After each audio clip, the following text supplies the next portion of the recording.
Hello, this is Scott Jentz. Welcome to Sandbox Stories.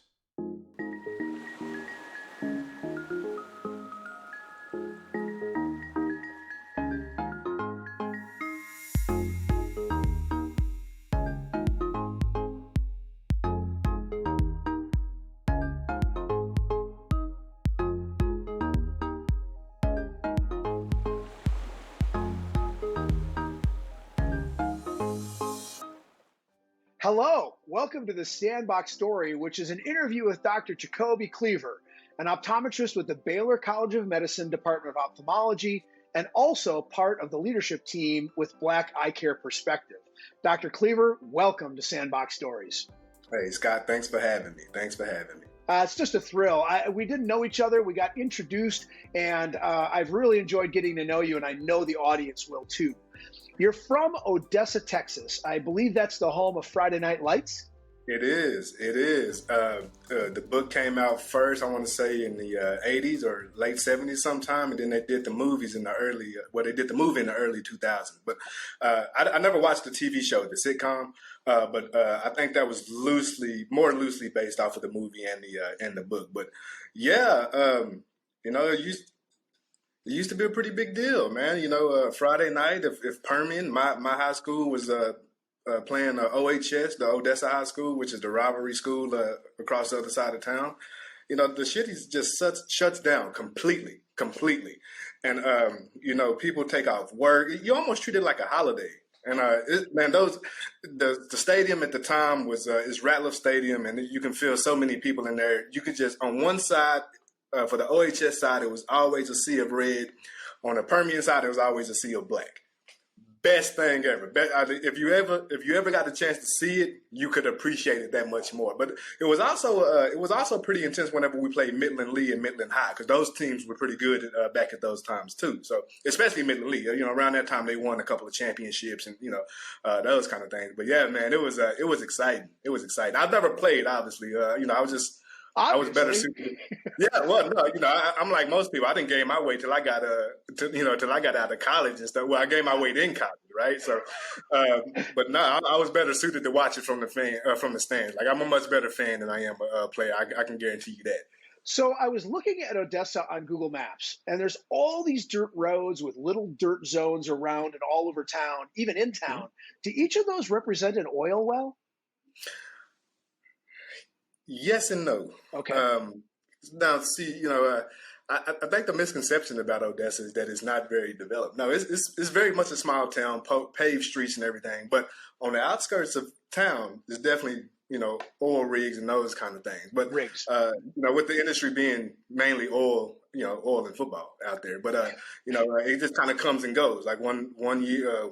For a long time, it'll be great, and then you'll go through a boom, and then all of a sudden you'll go through where just the bottom kind of falls out, and then everybody leaves, and then when it comes back to the next boom, they come right back into town. So it's just one of those things.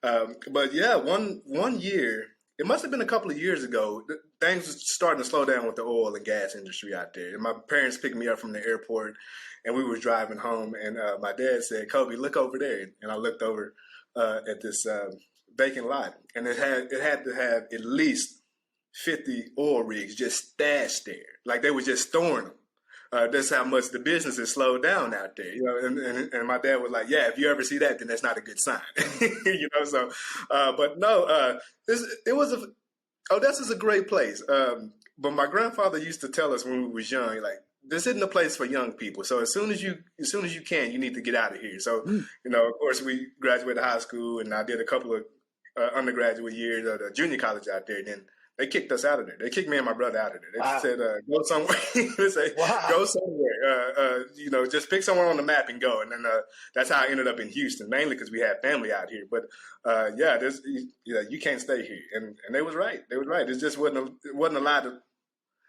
My folks believe that if you in order for you to grow, like, you need to experience different things, different people, different cultures, all that kind of thing. So, as a kid, 17, 18-year-old, you don't understand that. You just, man, my mama and dad want me to leave, and it seems kind of harsh, but, it makes all the sense, as you go and you get to experience these things. So you're a twin. You're the oldest of four? Yes. I'm a twin. I'm older than him by 3 minutes. At least that's what my parents tell us.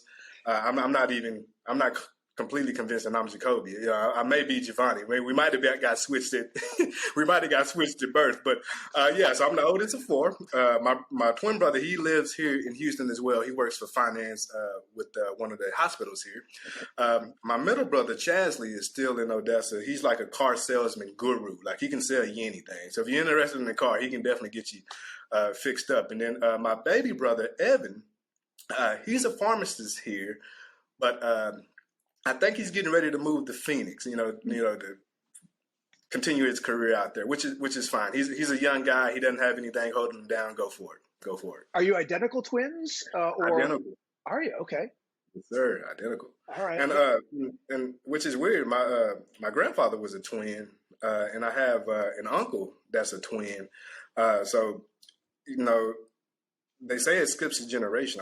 If I ever get to the point where I have kids, I hope that's true. I don't know how you can handle two little people running around and changing diapers and all that kind of stuff. But my folks was able to do it, and hats off to them.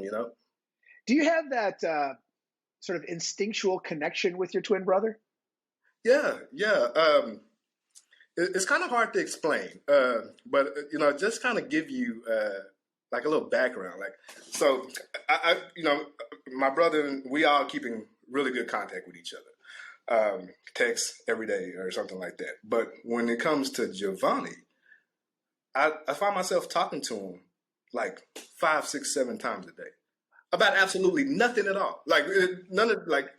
About 6 of those conversations have nothing to do with nothing. And then out of one, then we can find something to really talk about, like a topic to really go in on, right? But it's weird how that works out. But yeah, sometimes, I can kind of, I don't want to say I know what he's thinking, but, just hanging out with somebody from the womb till now, like you have to pick up some of the characteristics, like, the traits, his quirks and all those kind of things. But yeah, even when we first went to, grade school, my mom was telling us, that you guys aren't going to be in the same class. And we're like, yeah, it's not a big deal. But, she dropped us off that first day, and neither one of us went into our classroom. We just stood in the hall and cried. Like, yeah, this is grade school stuff. This separating us is not going to work. It took at least 2 or 3 weeks of my mom walking us to each, to our classes separately in order for us to get the flow of that. But, by that time, you start recognizing the other kids in your class, and they become your friends. And then, that kind of helps you, be familiar with the territory and the situation. But, yeah, before it took at least 3 weeks. And I knew my mom wasn't happy with it. But, I mean, what can you do, man? Like, she's the one that had twins, not me. My aunts were identical twins, and that story is one that I'm only familiar with through them, but you hear it, I've seen movies about it. You love all your siblings, but you have this person that's an identical fingerprint to you in the world, and it's just fantastic to hear you tell those stories. Right. So when you were a kid, you won a go-kart. How did that happen? Yeah. So it was at an AutoZone. So me and my brother, we must have been about 2 or 3. We were super young, and my dad had a older family member. So my dad's the youngest of all his siblings. So everyone's older than he is. So they had an older family member. They went to AutoZone, and that was back then. They say win a go-kart, put your name in the box or something. So the family member put her name in there, but she didn't think she was going to win it or anything. So she put Turbo, the name Turbo, on the card. So they called her and they said, "Hey, Miss Turbo, you want a go-kart? Come down and pick it up." So she called my dad, and he said, "Yeah, I'll go get it." And she said, "Well, you need to tell him your name is Turbo." And my dad said, "Who is Turbo?" She said, "That's the name of my dog." He said, "Oh, no problem." So we go up there, and before we get out there, he either told myself or my brother to say, "Go up there and tell him your name is Turbo, so we can get the go-kart." we drove that thing until the wheels fall off, and my dad still has it stored in the shop. It's all tore up and dinged up and dented and everything. I mean, we used to drive it and peel out and go all over the place. It's just because my dad was he was a motorcycle guy, right? So those things excited him. I never liked motorcycles just because of the sound. You know, they was just, as a kid, the noise is so loud, it's just amplified when you're a kid. So I was like, we never got on that. But he had gotten in an accident one time, and he slid and he skinned up his shoulder pretty bad. My mom said, well, you need to decide if you're gonna be a full-time father and provider, or you want to ride motorcycles. He sold it the next day. Tell me about your mom. Mom, yeah. So she's from Midland, Texas, which is about 20 minutes from Odessa. So, like I said, those are kind of like rivalry cities in themselves. But yeah, wonderful woman. Like she for a long time she was working at one of the junior colleges out there, universities out there, as a affirmative action coordinator. You know, right around when affirmative action was starting to pick up steam and those kind of things. But she also would, on the side, she would help people get their GEDs. Like she would just kind of do that on her own time. But you know, as you know, the family expanded, then you know she stepped away from that and gave more of a time to the family. You know, rightfully so. Like it's kind of hard to get four boys going in the same direction, right? So, but she was able. She's the general of the house. Like she just runs everything. So like even today, like we still get like these Valentine's Day cards or whatever, and it has a little gift card in there, like $15 or $20 to Chick-fil-A or something, right? And you know, we all go in there and we say, "Oh, mom, mom and dad, thanks." And then my dad would say, "That wasn't me. It was all your mom. Like, thank you. Be sure you thank her." But you know, you would think in a house full of all that testosterone that she would somehow get drowned. You know how it is. It's just a bunch of boys. She's too strong for that. Yeah, absolutely. That's what it is. If she walks in the room or she tells you to do something, like you need to get up and do it now, and she's not going to ask you any more than once. But no, great woman, wonderful sense of humor. And I get that from her, but she's a jokester just like my dad is. Both of them are jokesters, but they know how to have a good time too. You know, they really kind of serious on the outskirts, but inside they really know how to unwind and have a good time. And your dad did community service. He was a councilman in town. Yeah. So he ran for councilman when we was I want to say in high school, and he did it for quite some time. That was before they set up the term limits and everything. I want to say he went for about 8 or 10 years with it, on the time we was staying in District 1, which is the South Side, and he really wanted to. And he actually, this sounds kind of funny, but my father was born and raised in Odessa. He was born and raised on the same street. My grandmother stayed directly across the street from us. So when my father came, he got married and he built a house in a vacant lot right directly across the street. On the other side of my grandmother was his aunts. Her sister was on both sides. So we had a whole street of family. But he did the council thing, and his whole thing was he wanted to bring back some things for Odessa, for the South Side. He worked on getting a nice recreation park, a nice pool, those kind of things that the kids can really take advantage of, and like I said, he did that for about 8 or 10 years. But what I've learned from that was that that's why it's important to have a seat at the table. Right?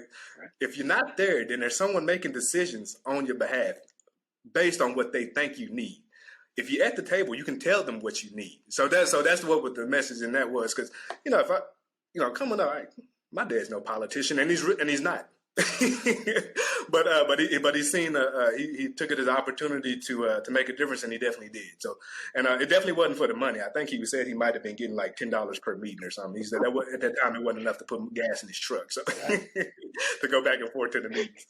So I'd like to cover your path into optometry next. So you attended Salis, PCO, mm-hmm. but you weren't accepted into optometry school on the first try. Why not?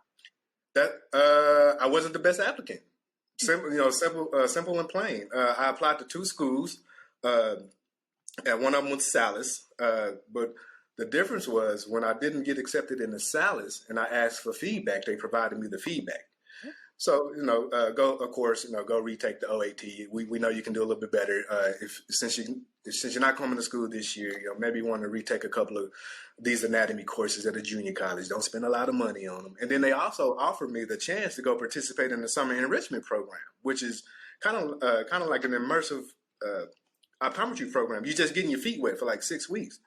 Hey, sure, I'll go. It's 6 weeks. I mean, all I had to do was pay for my flight to get out there. They put us up in housing and everything else. Like, it was almost a no-brainer. But from that experience, I want to say that was back in 2006. From that experience, then the following year, I applied. I retook the OAT, retook some classes, and applied. Salis was the only school I applied to my second time around, and then they accepted me. But I felt like they took a chance on me. That's why I felt like I'd do the best at it. And then it was a good time. It was a really good time. That says something about you as a person, that you took that as a challenge. And there's sort of this overgeneralization that some recent generations are a little bit of if you don't give me the, first place trophy, even if I'm not in first place, I don't want to do it. I'm going to go home with my tail between my legs. You went for it. What got you that initiative? Man, you have to be, life is going to throw you some curveballs. So you have to be resilient. And going back to Salis, the most important thing you can do at any juncture in your life, if you apply for something and you don't get accepted, ask for feedback. This is a form of constructive criticism. So maybe they didn't take you this time, but maybe they'll take you next time, like they did with me. Once you take the feedback to heart and you go back and make some improvements. Nobody's can go without them improving. I mean, nobody's perfect, right? So, and I always kind of joke, even with the members of the club. My career to optometry, I took the scenic route. Did you? There was no way. Scott, let me tell you. So I had graduated from University of Houston, and like I said, I was into this gap year because I didn't get accepted. Man, I was valet parking cars at a hotel in this Houston heat, man. And when I told them I had the chance to go to the summer program, the company I was working for at the time, man, they said, "Cleaver, go," and they let me go. They didn't have to do that. They could have told me, "All right, just pick up your last paycheck on whatever, and good luck to you." But they let me go and they let me come back. But you have to be resilient in life. It's not always going to go the way you want it to, and that's fine. That builds character. Or you can go with your tail between your legs and go whimper in the corner somewhere while somebody else is making the improvements to take that spot, right? So, if it's one spot to fill, then it might as well be you. You need to go after it. And that's the message I try to relate to the members in the club. And even with finishing Salis, I wanted to do a residency. I applied for a few of them and went on the interview. I thought I crushed them. Evidently not. I didn't match at all for any of them. Yeah, I think you had like three top choices. Nope, none of them. I was upset. I was devastated. But then you let the smoke clear, and then there's some even though I didn't match, there's also some programs that didn't match as well. So I looked at the program. Hey, well, Cleaver, where do you want to go? Arizona? I don't know about that. Amarillo, Texas? Yeah, I've been there once before. That could work. That's not too far. Well, it's not too far from Odessa. It's about 4 hours north of Odessa, and it's still within flying to come back and forth to Houston. At the time I wasn't married. I was engaged. So you kind of got to make decisions. As if you are a married man, right? Yeah. So she was cool with that. I went to Amarillo. I interviewed, they accepted me. I went to Amarillo, and it was the best decision I ever made. I mean, if the purpose is to fulfill a residency, then it really doesn't matter where you do it at. If it's in primary care and ocular disease, like I wanted it to be, it didn't matter if I was at this VA or the next VA. You go where they accept you. They welcomed me with open arms, and Dr. Trout and Dr. O'Connor were very good preceptors for me. They gave me some really good advice. I learned a lot, and I'm back in Houston. Just like that. I tell you what, that resilience and that fortitude is something that has to have come from those incredible people that brought you up to make you the man you are. And I want to congratulate you on that journey. And so let's talk about that, right? Your practice with Baylor involves work with Harris County in a community health setting. And I don't think most optometrists understand what goes on in a community health center. So educate us. Right. Yeah. So when The funny story is that when I finished my residency, and then I was working for Dr. Lagunas out here, and great guy, hired me right out of the residency. But he ended up selling his, he had 4 practices at the time. 2 of them was commercial. He ended up selling his 2 commercial practices, which just happened to be the one I was working at. Man, I literally, Scott, I done a Google search. I just kind of typed in optometrist at hospital, because I was so familiar with working at the VA and those kind of things. And the VA hires, but you have to kind of catch them when they're hiring, because those ODs get in those jobs and they stay there forever. Yeah. Right? Right. So you got to kind of catch somebody while they're retiring. But, I did that. I went to the interview, and the interview was at it wasn't even at Baylor. It was at Martin Luther King Community Clinic. And I said, man, that's kind of weird. So I went over there and I met with she's now the director, Miss Lady Bars, and Dr. Chu, the hiring ophthalmologist for Baylor, and I didn't hear anything back from him, but I got the job. I followed up with them about 2 weeks later, and they said, yeah, we got the job. We're gonna bring you in for orientation and those kind of things. But you do know you're gonna be practicing at MLK. Hey, that's fine with me.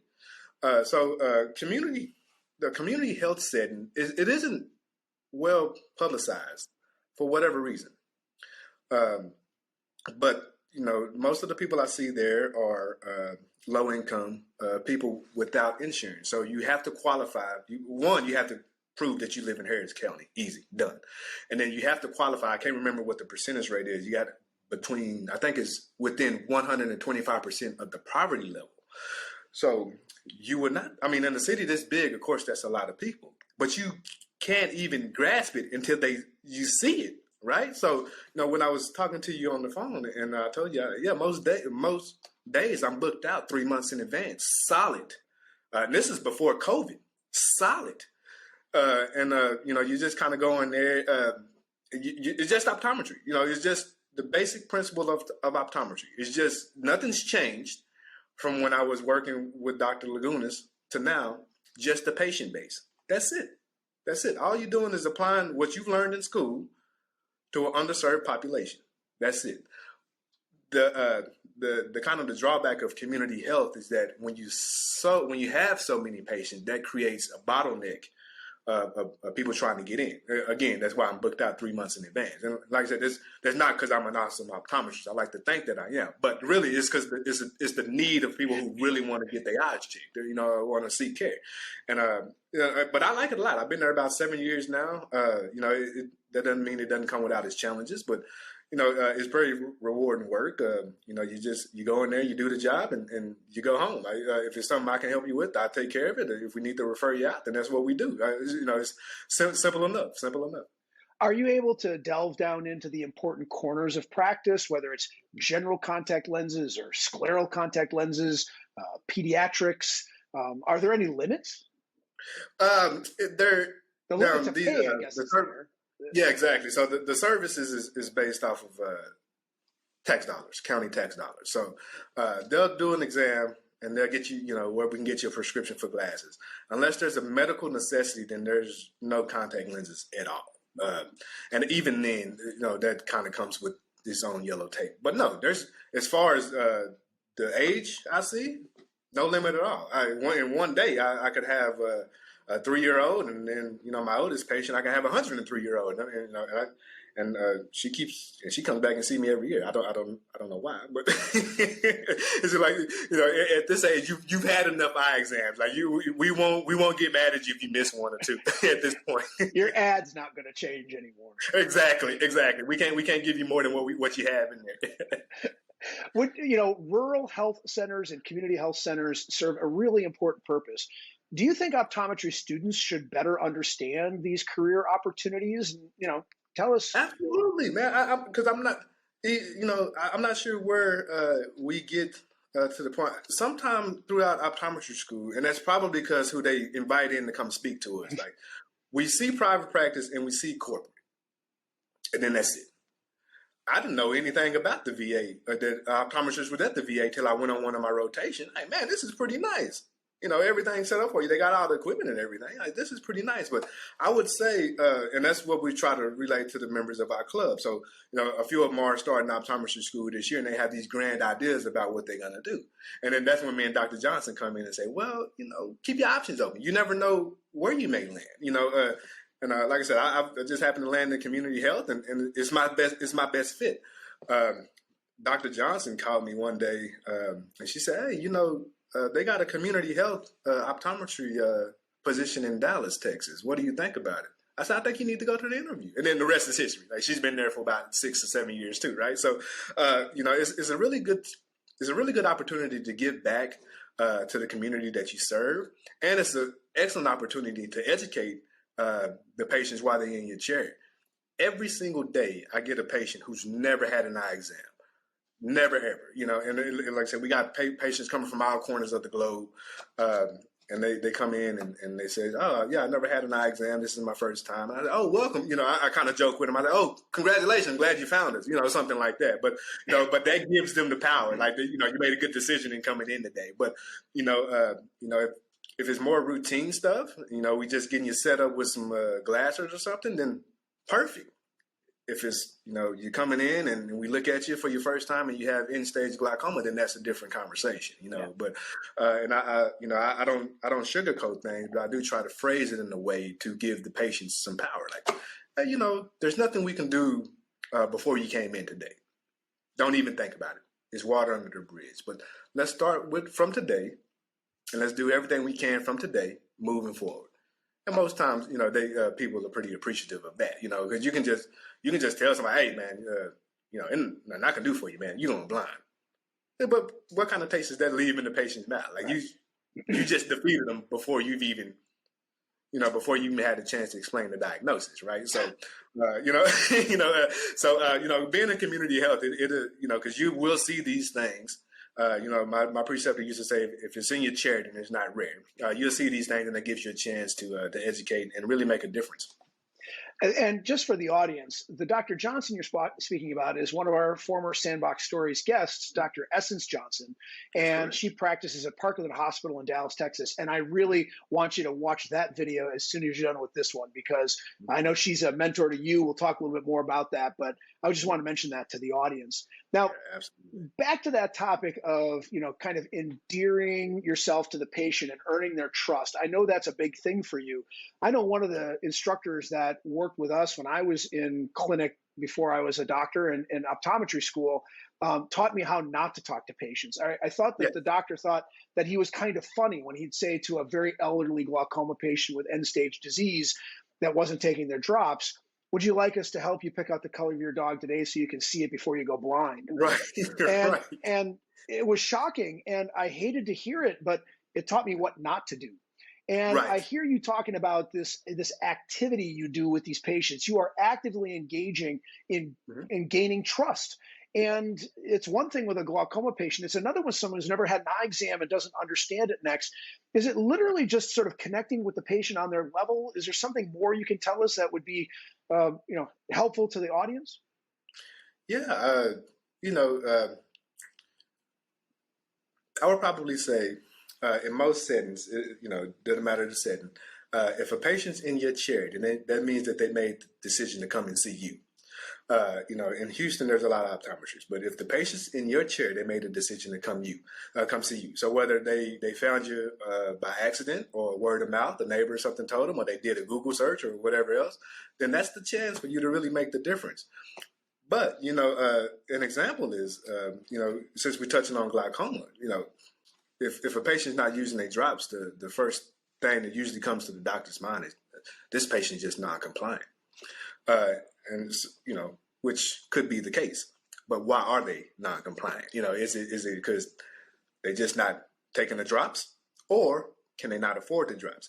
That's a different, that's a different topic there, right? So, just try to be human with the patient. Like, there's no reason for you to go in there with, acting like Superman with the S on your chest. Like, they're coming to see you. You provide a service. It is optometry, it is medical services, but it's also customer service as well.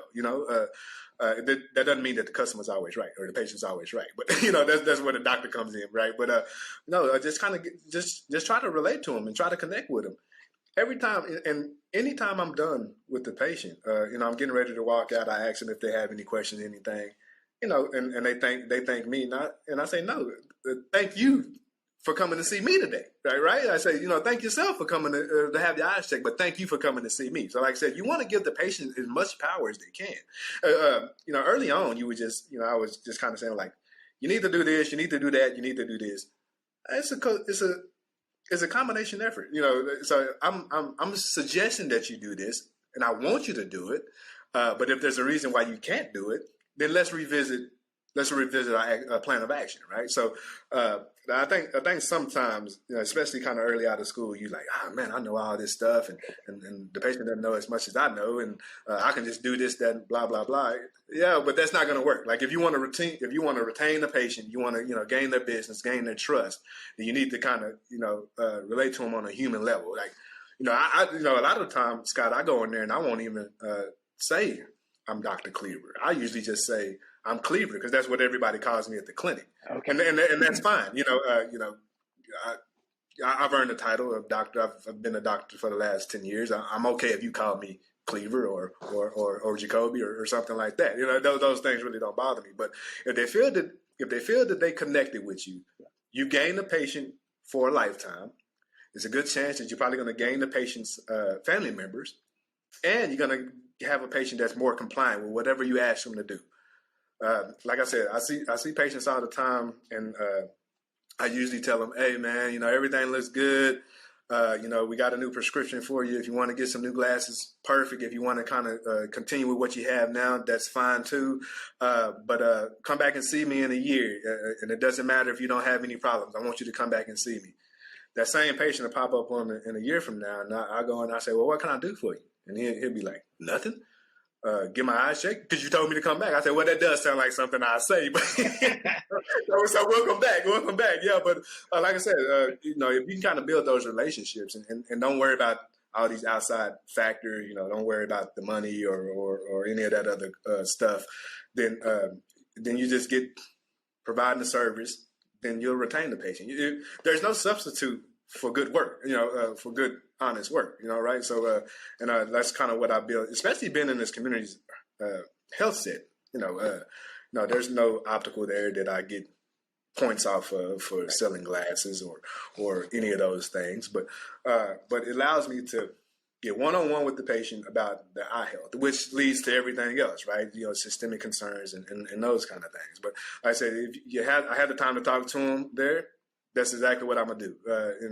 I answer all the questions they have until either I lose my voice or I'm just tired of answering questions. Yeah. One of my friends that was a marketing expert said to me one time that the S that Superman and Superwoman wear on their chest is on the patient's jersey, not on ours. And once you realize that they're the hero for showing up, then the doctor can take some credit for delivering great care. And I think that's exactly what you're doing. Mm-hmm. Yeah, I mean, like I said, it's just there's no need. Like, check the ego at the door, right? In my time, I've had some patients that we didn't get off on the best foot, or we was just kind of kind of clashing for lack of a better term, and then by the end of the exam, the mood's a lot lighter. It's better, the atmosphere is a lot clearer, so, and then, you kind of walk in your head like, man, I wouldn't mind if I didn't see that patient anymore, because it was that rough. But then they come back in a year. Oh, you made it back. So it works both ways. I have a patient, man. She's rough. She's tough. She was diagnosed with MS. Some time ago. The first time I've ever seen her, she came in with a bag of no less than 10 glasses, and she wanted us to read them all. I had to check her vision for distance. I had to check her vision for up close. I had to check it for intermediate. I mean, everything. We're talking about school type examinations here, right? We're not doing this in the real world, right? But everything. And I said, oh, you know what? Well, your vision's 20/20, but keeping in mind she has MS, so 20/20 in an MS patient isn't 20/20 in a patient without MS, right? So, you really have to spend those times talking to her, like, the vision isn't bad, but, keeping in mind that you have this condition that did affect your optic nerve. And then, like, if you break it down like that, then it's a lot better. But no, I've been seeing her for the last 7 years. She comes back every year. It's a lot more pleasant to see her now than it was in the beginning. So you mentioned earlier that you're married. What does your wife do? She's she was a teacher, but now she's the head of the science department at a middle school out here, but the biology out here. And she's been doing that. She's been doing that before I went to optometry school. So for quite some time, and she's good at it. She, back when COVID hit and she was doing a lot of the meetings from the house, so she was just like directing all the Zoom, like, oh man, Ash, I didn't know you had it in you, she's backbone. She does great everywhere, and she does everything I needed to do and everything I don't need her to do, it's been a good ride thus far. So how did you nearly lose her on the London subway? She may get upset if she hears me telling this story, but no, we went to it was 2 years after we got married, 2 or 3 years after we got married, and at the time we were just getting married, and we spent on the wedding, and I'll take you to London and Paris one day, right? Well, the thing about promises, one day you got to kind of cash in on those, right? So we made it to London, and I just have this thing about written cars and in other places. I hate written cars. I don't like anything about it, man. I don't like the cost of it. I don't like the insurance. I don't like anything of like the anxiety that comes with renting a car. I just hate it. So I said, oh, Ash, we can just take the subway to get to our hotel. And she said, okay, cool. So I had it on my phone, what time it was leaving and that kind of stuff. And we was on the ramp, and I'm pulling the bags, and I rushed to get on. And then I said, we on our way. And I looked back. It was just like a movie. I looked back, and the door was closing, and she was on the other side of it. My eyes lit up. I said, man, I just lost my wife in London. I said, I do not know how I'm going to tell her mom that I lost her out here. It was that big a deal. But, we had already discussed, like, yeah, but we're just getting out. We're just riding in for one stop. We get off at the next stop. Man, I got off on the next stop. That was the longest wait in of my life. It must have been about 5 minutes. It wasn't long at all, but it felt like an eternity. And then when she got off on the stop, we just laughed at each other, man. She said, you almost lost me. I said, I know I did. I don't know how I was going to tell your mom that I lost you out here, but that is a wonderful story. Well, it's a foundation for a great relationship going forward. I want to dive into your work with Black EyeCare Perspective. As you know, we've had the honor of having Adam Ramsey and Essence Johnson both on Sandbox Stories, and you're an advisor to the Pre-Optometry Club, and you were telling me a story about a young man named Dimitrik. Would you be willing to share his story? Because you've talked about the club a number of times here, and it's an incredible idea you have. Tell us about that. Yeah, so Dimitrik Jones, he is an exceptional young man. So his story is, and then I can kind of double back into why the club is important. So his story was that he was originally interested in going to optometry school years ago, 5, 6, 7 years ago. Stellar GPA. I mean, on paper, this guy's excellent. He didn't do as well as he wanted to do on his OAT the first time around. That got into his head, and he said, you know what, maybe I'm not cut out for this. So he stopped pursuing it. And he went to work, and he's been working ever since, and those kind of things. And he joined the club, and once you join the club and fill out the membership deal, Dr. Essence Johnson and I will meet with you. We'll have like a Google Meet and greet session with you. And it's really laid back. You just kind of come and we'll just shoot the fat over or whatever. But no, Dimitrik showed up, man, and this guy had on a shirt and a tie and a jacket. I said, hey man, it's not an interview. We just trying to get to know you, man. But he took it that serious. Wow. So he said, man, what do you think? I can do? I say, man, you should have applied 7 years ago. And he said, yeah, I just kind of talked myself out of it. But he said, but they want me to take retake the OAT because it's been so long. since the last time he took it, and he retook it, and he's gotten a few offers, and he's made his selection of what school he's going to go to, and he'll be starting in the fall. So just like that, and like I said, he's an exceptional guy. I kind of pick on him because there's not a lot of guys in the club. We have about 60, 65 members now. Maybe 4 or 5 of them are male. So, I really try to connect with him on that, as far as that's concerned. But he's an exceptional guy. He's going to be a great optometrist. I mean, he has it. He just kind of got in his own way. Most times that's what happened with human beings. Like we can either talk ourselves into something or we can talk ourselves out of something. But like I said, man, if you went to school 7 years ago, we've been colleagues already, Right. But I said, but I can wait 4 years for you. Yeah. But he's going to be great. He's going to be great. And you're focused on students that are in college at historically Black colleges and universities and trying to give them a sense that optometry is a really great potential career for them. And you're starting to get this thing going. It's growing, is it? Yes. So the original premise was that we was going to increase the Black representation on optometry to better reflect the 13% of the population. We was going to go directly to the source, and the source is HBCUs, historically Black colleges and universities. The thought was that we were going to have a 1 or 2 Black optometrists go to each HBCU, it's like 100 of them, and each HBCU on one day would deliver the same message at the same time, and that way and. From that interest, we was going to get them to filter into the club. But of course, COVID had other plans. So what we did, we ended up doing the virtual deal. But even before the Impact HBCU program that Dr. Johnson hosted and everything, we was getting people signing up for the club. Our first meeting, we had maybe 8 or 9 students. 2 of them was already in optometry school, but the rest was interested in becoming optometrists.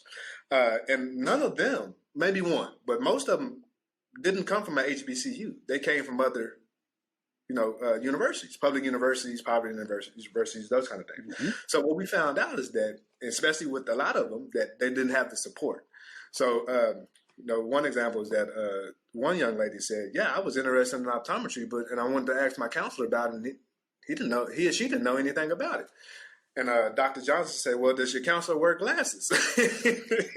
And she said, "Yeah." Then Dr. Johnson was like, "Well, he or she needs to know something about optometry. Where is she getting her glasses from?" Right? So it's just one of those things. It's just a total lack of support.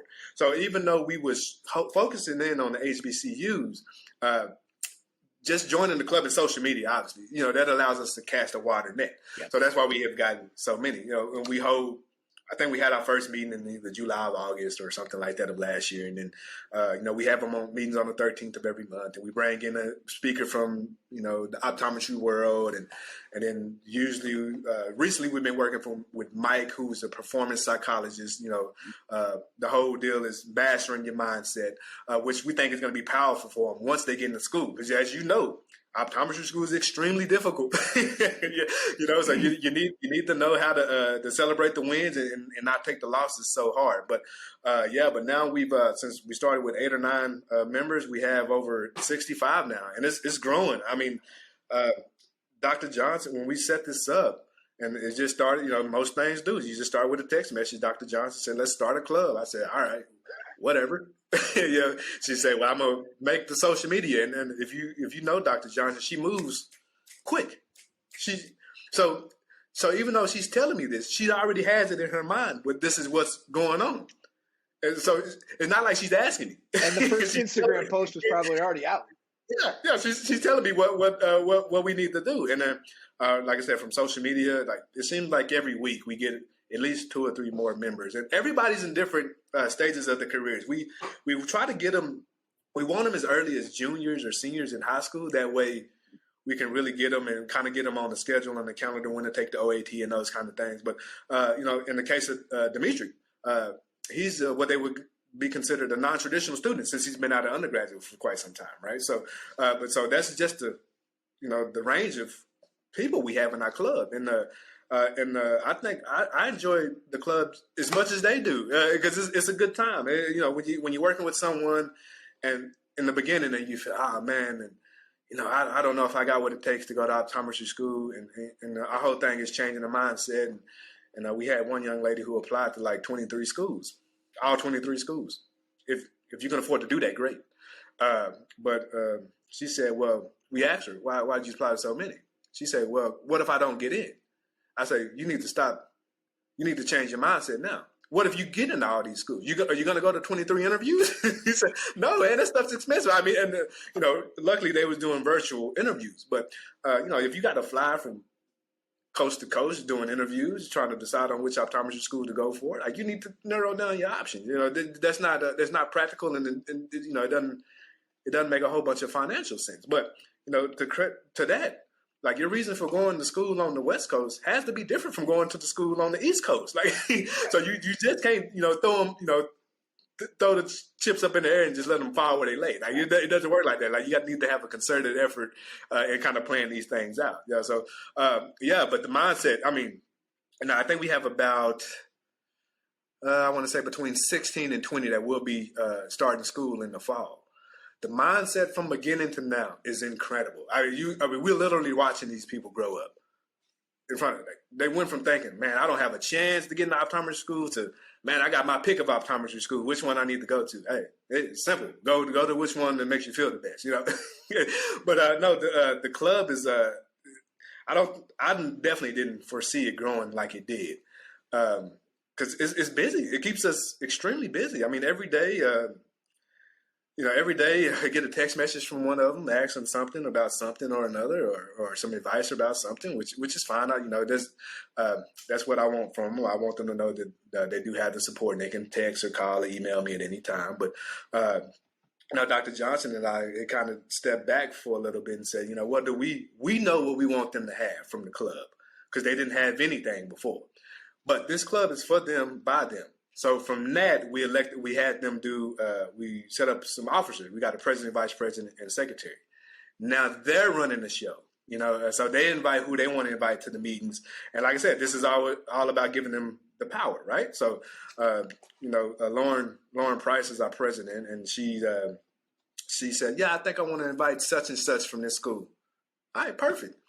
She said, what do I need to do? I said, email them. It's just that easy. Ask them if they're available, right? And she said, well, I've never done that before. And, well, we're not going to do it for you. Like, this is for you to make the connections. And it also shows them that optometry isn't this, even though it's 44,000 of us, it's a small, tight-knit community.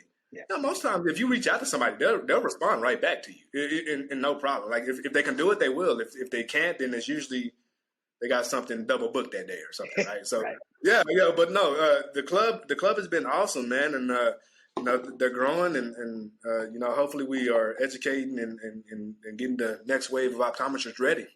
That's fantastic, because roughly 3% of optometry students identify as Black today, mm-hmm. and your Black EyeCare Perspective group has asked for the 13% Promise Initiative to be invoked by as many different types of businesses, including schools and colleges, as possible. And this is really going to drive for that and support you and offer participation and assistance as you need it, because it's a tremendous activity. Thank you for doing all that.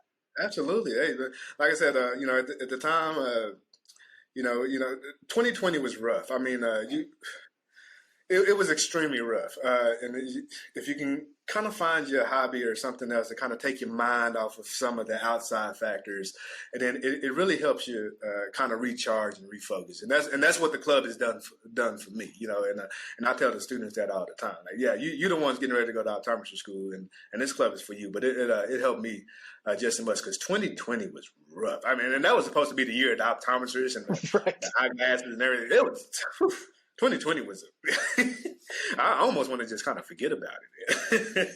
Well, I'd like to finish by better understanding you. What gives you joy in life?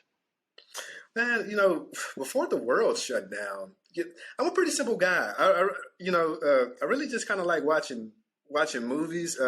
Hopefully, post-COVID, we can go back to the movie theater. I know that's not exciting to most people, but I really just like going to the movies, man. And it doesn't really matter what it is. Around here, my wife and I, we like all the scary movies and those kind of things. And my niece is the same way. But And so usually when we go to the movies, it's me, my wife, and my niece. And I think my niece just likes going because she, we go to those movie places where you can eat. You can just open up the menu or whatever, and she's just ordering like all kind of crazy stuff and milkshakes. And I think she just go because she gets a meal out of it.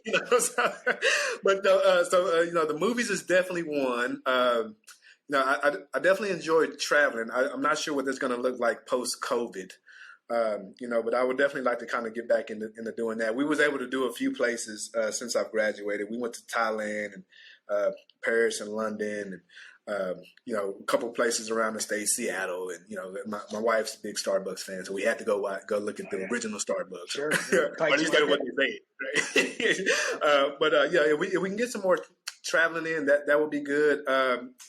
Just taking advantage of more family time. Like I really like.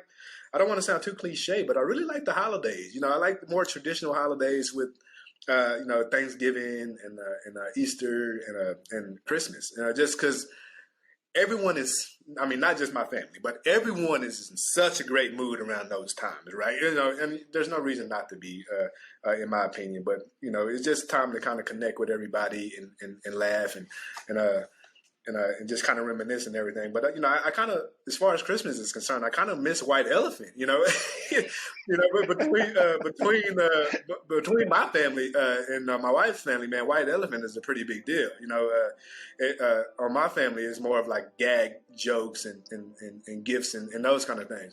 No, on Ash's family, like it's serious. Like, it's real gifts in there. There's usually a envelope with $50 or $100 in there or something. And man, it gets hairy over there, man. But the only rule in White Elephant with my wife's family is that you cannot steal from Granny. Granny can take whatever gift she wants. So if you have the $100 and she wants it, then it belongs to her. But you cannot steal from Granny, no matter the circumstance. I love that. Well, I got to tell you something. We've covered a lot of ground, and your personality is big, and your contribution to optometry so far is substantial. And I am here to support you along that way. Just promise me that if we ever go anywhere, you'll let me keep my hand on your shoulder so I don't get left behind. Yeah, for sure. And, thanks so much for sharing your incredible and compelling stories, Dr. Jacobi Cleaver. Man, Scott, thanks for having me, man. I really enjoyed it. It's great. And to the audience, I hope you enjoyed Dr. Cleaver's stories, and I hope that you'll find him along your path in your career. Until my next Sandbox story, be great at all you do.